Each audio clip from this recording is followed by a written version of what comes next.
When it comes to astrophotography, there are a few key elements that you have to learn and master over time to get the best quality shots. And of course, the first one being choosing the right camera for you. That can be a pretty old DSLR, it can be a modern mirrorless camera. And let's be honest, most cameras these days, especially when we talk about full frame cameras, have a good sensor and are very well suited for astrophotography. Then the most important thing, arguably, is the lens. The lens decides how much light you get onto the sensor and also how sharp the images are looking at the end, how sharp the stars are in the corners, and how much field of view you're capturing with the images. And then the second part that I've learned to like and love a lot over the past few years are filters. And in front of me here, you can see all the different filters that I've used over the past 6 or 7 years when I started with astrophotography. On the left here, I have my first filter that I've ever purchased for photography in general, I believe. And then all the way to this filter, which is mostly used for daytime photography, but can also be used in very interesting ways for nighttime photography. So yeah, let's start over here on the left, and I will just show you my first ever filter that I got for astrophotography, which is this light pollution filter. And I'm not sure if you can see it from a distance when I put it in front of my face or in front of my hand maybe. And if not, I will just put some B-roll on top of this clip here where you can see the effect. This glass is made out of didymium glass, if I'm remembering correctly. And this glass has a purplish blue tint to it. And the main reason for that is that it filters out yellowish light from old street lamps that used natrium-based bulbs. And this is a special wavelength mostly found in the yellow spectrum and was the main reason for light pollution back in the day and still is in some areas today. And this filter just filters it out.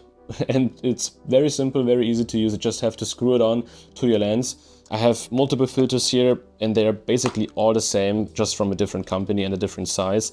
I have this one here, which is just bigger, and this also comes in different form factors, and that's more or less the same with all the filters here except for this one. I have these two filters as screw-ons, and I have this one here as a clip-in version. As you can see here, very tiny, and this is made for Sony E-mount, and you can just clip this in front of the sensor. And this is very useful if you have very wide angle lenses with a very big front element. So you either have to get a big filter, even bigger than this, which is 82 millimeters in some cases, or in some cases there is no ability to use a screw-on filter in front of your lens, for example with ultra wide angle lenses, fisheye lenses that have a curved front element, and then it's useful to use this just in front of your sensor, and it's also probably cheaper than getting a very big filter. And this one has a little bit of a more rainbowish tint to it, and this is a bit more aggressive when it comes to filtering the light out, and I would say a lot more modern, because these filters here, I would say they are very basic and just the same overall, but you can get very creative with different coatings on front of the glass element and therefore filter out different kinds of wavelength. And this is getting more and more important since the world is getting more and more electrified, and we get more LED street lamps, which are mainly white light sources. And inside of this white light source, there are different wavelengths that you can filter out and counter that for light pollution. This works decently well, and overall, I would say that these filters are still worth buying today, even with LED lights, because the main cool thing, which I mainly use these filters today, is that this yellow light that they filter out also applies under dark skies, which is very cool, because in some areas, for example for the Namibia desert or La Palma, where you have almost no light pollution, it's likely that you have yellow sky glow, just the atmosphere from our Earth emitting yellowish orange light, and you can just filter this out and get more contrast in your sky.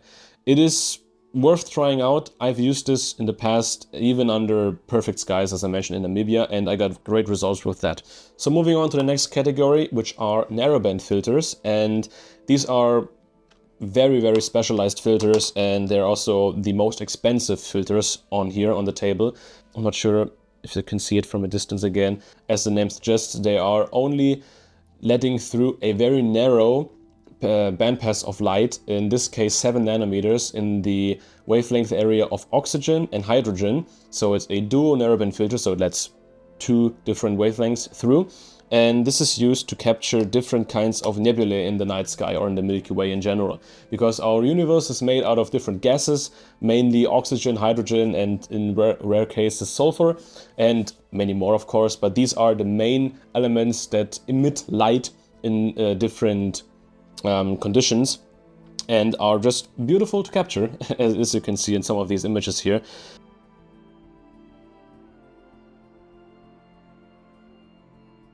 When you capture images through these filters with your color camera, they will look a little bit weird at the first time, I would say. And in this case here, it would look a bit more normal because it has 2 wavelengths, so red and blue, so this can mix a little bit and create a, yeah, just 2 colored image. But if you're using a H-alpha filter only, then your image will look very red, as you can see here on screen now, and most likely a lot darker than what you get from a just normal RGB unfiltered exposure, because you're now just passing through or letting through 7 nanometers of the visible light spectrum, or even more narrow. And these filters usually come in different wavelength configurations, I would say. And yeah, this one here, as I mentioned, is 7 nanometers.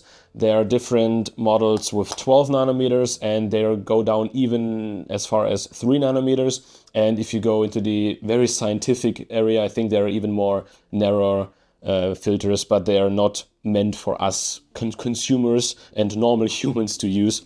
I would say in my experience, when you go more narrow with narrowband filters for color cameras, it gets a little bit difficult, but the main benefit you get from a narrower bandpass is a lot more contrast, because you're really isolating the wavelength that you want. We don't use, at least I don't, but many other photographers don't use these images straight out of camera. They stack multiple exposures, they calibrate them to eliminate any kind of vignetting from the camera or from the filter itself. And then we split up the RGB image that comes out from our color cameras and just use the light information that we got, the luminance data from the different wavelengths. So in red, it's H-alpha, and blue, it's oxygen 3. And we apply this to our RGB images to enhance the nebulae that we captured in our image, as you can see here in one of these examples. I could go much deeper into these filters because there are a few things that I could mention, and like one of the main things that I would want to mention is that when you get these filters, you really have to be careful what filters you get, because this one here, the Optolong L Extreme, is only made for normal telescopes or normal camera lenses, meaning that these lenses are performing at f2.8, f3.2 or higher, so f4, f5, f6, because with these narrowband filters you have the bandpass shift effect,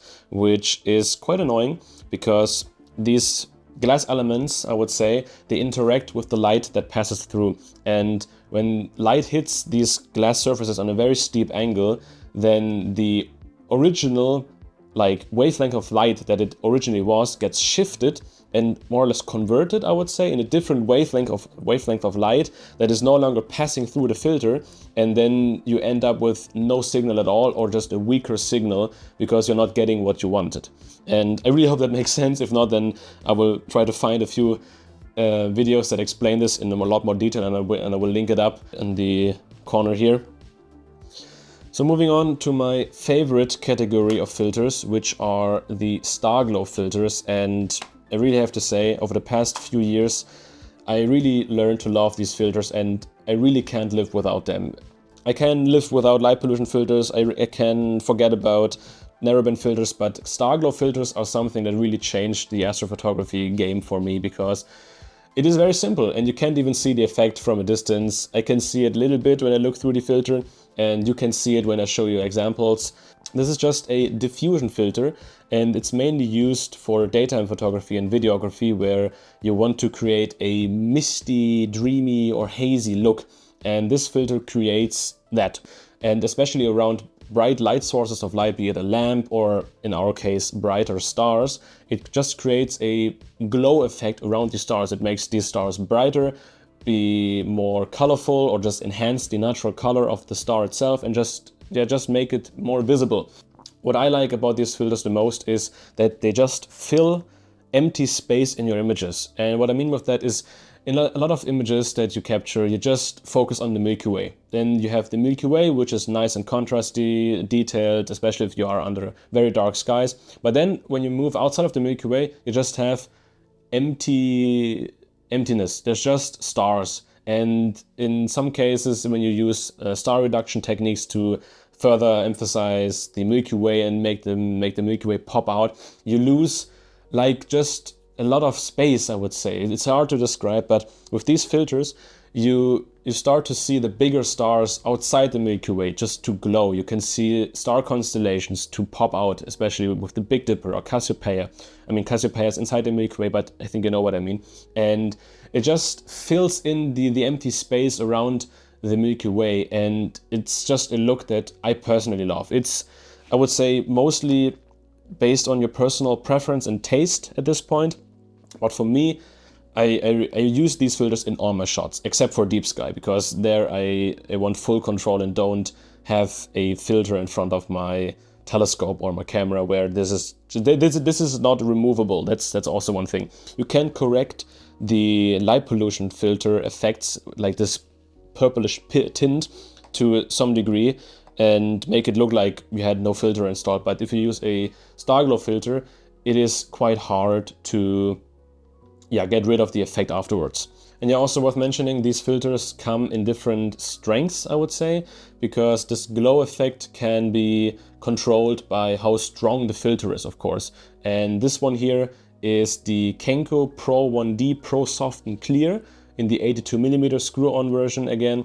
And I would say that this is one of the most balanced looks, and you can even use this for your foreground shots. That's also one thing worth mentioning, that if you use star glow filters, in some cases, especially if you have cities in front of your, or not in front of your camera, but just in the landscape in general, or just some brighter light sources, then you will also end up with this glow effect on that. And if you don't like this on your foregrounds, then you have to take the filter off for your foreground shots. But in this case, I just leave it on the camera if I don't have bright light sources in the frame, which is very, very cool.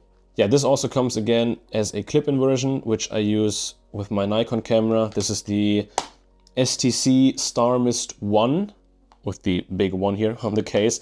There's also a version with Star Mist 2, which is a weaker effect. And I went with the stronger one because I use this filter mainly for wide-angle lenses where I can't use a screw-on filter. For example, my 11mm f2.8 fisheye lens or my Sigma 14mm f1.8. And it just creates the perfect amount of glow. And I would say that these two effects, or these filters, have a similar effect. This one here is a bit more clean, I would say, and this one can get, I want to use this word very, very lightly, but it can get ugly when you are using longer focal lengths, because this is really, really made for wide angle lenses and only to get the bigger stars to pop. When you get more zoomed in, for example 50mm or so, then some of the very fine and smaller stars also start to get a glow around them, and this can be very annoying to deal with in post-production. And now I want to come to the last section here, which are polarization filters, which is very, very interesting, because I have only used these filters, or have known that these filters are used for daytime photography. These filters are used to eliminate reflections on glass surfaces, or just car windshields and all that stuff that has a reflection on it.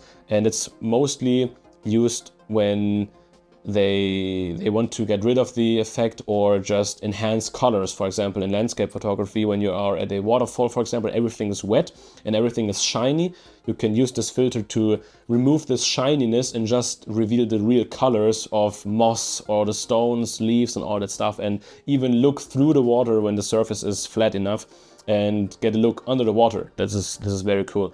And I wouldn't be surprised now if a lot of you guys have a big question mark in your face, because you're wondering, what is this filter doing for astrophotography specifically? I really didn't ask myself this, because I just didn't use it for astrophotography at all, and also never really for daytime stuff.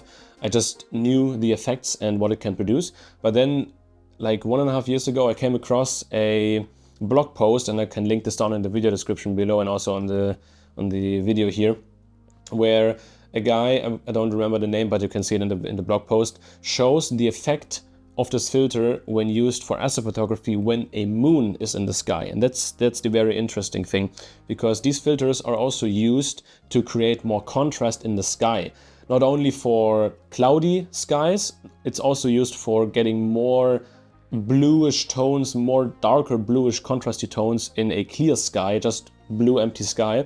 And this is more or less the same effect during the night, because the moon is brightening up our atmosphere. It's making it more blue because it's just reflecting the white sunlight back, and we can use this to filter out some, not all, but some of the moonlight to create more contrast again. And I've used this filter here in Namibia to test this theory, and it worked, and I've used it for a few shots of mine, and it's very interesting. It's really interesting. I wouldn't keep this filter in my backpack at all times. I would just use it in very special scenarios when I know that I'm out for multiple days and I have a moon in the sky for 1 or 2 nights.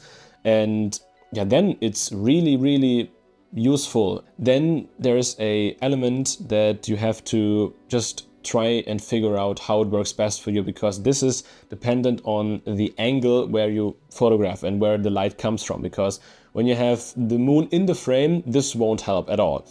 It works best when you are shooting opposite the moon. So for example, when you are the moon now and I shoot like behind me, then the sky behind me can get very contrasty again when I have the filter on and when I have the correct setting of the filter. You just have to test this in the field and then set the appropriate strength and then get this for your image.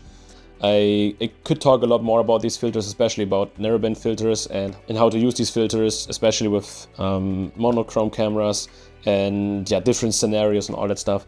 So I really hope that this video was a little bit useful to you and you got some creative inspiration on how to use all these filters in different scenarios for your astrophotography in the future. And if you want to get some of these filters, you can follow the link in the video description to my website, where I have all these filters listed and also all my other equipment that I use for astrophotography. So if you're going out for your next adventure, I wish you good luck and clear skies.